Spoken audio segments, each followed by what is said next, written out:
L-elezzjoni ġenerali tal-2013 qed tiġġib magħha weddiet mill-Partit Nazzjonalista li diġà saru mill-Prim Ministru Lorenz Gonzi fl-elezzjoni ġenerali tal-2008 u li iżda baqgħu ma twettqux.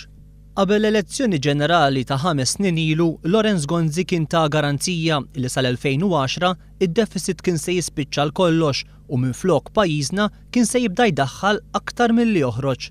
Sal-2010 il-budget ta' pajjiżna ma jibqax iżjed deficit imma jsir b'surplus. Kien wasal anki biex qal li l-kelma deficit mhux se nibqgħu nisimgħuha. Jispiċċa d-deficit u nitkellmu fuq surplus għal pajjiżna. Mhux talli din il-wiegħda ma nżammitx, tal-deficit ta' pajjiżna taħt it-tmexxija ta' Lorenz Gonzi tela l-342 miljun euro.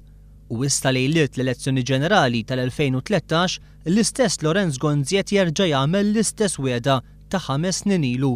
Din id-darba tiwiet li d-deficit jispiċċa sal-2015 hekk qal fil-jiem li għaddew waqt żjara fis-suq tal-Mosta. Il-gvern tiegħek jekk ikun fil-gvern, meta qed jimmira li kollu a balanced budget u anke surplus? Il-bilanċ inlaħquh mas-sena 2015. Iżda bil-kontra ta' dak li ddikjara l-Prim Ministru fil-Mosta, ċifri ppreżentati mal-budget li tressa anqas minn xarejn ilu juru li l-gvern ta' Lorenz Gonzi qed jippjana li fl-2015 pajjiżna jibqa' jkollu deficit.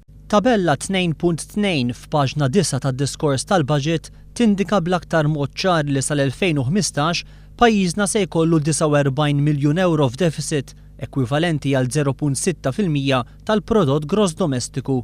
Bil-fatti, waqt li sa Novembru il-Gvern kienet ibassar li fl-2015 pajjiżna se jkun għandu deficit fil-finanzi tiegħu, xarejn biss wara fil-bidu tal-kampanja elettorali Lorenz Gonzi bħal m'għamel 5 snin ilu qed iwiegħed li sal-2015 pajjiżna mhux se jkun għandu deficit.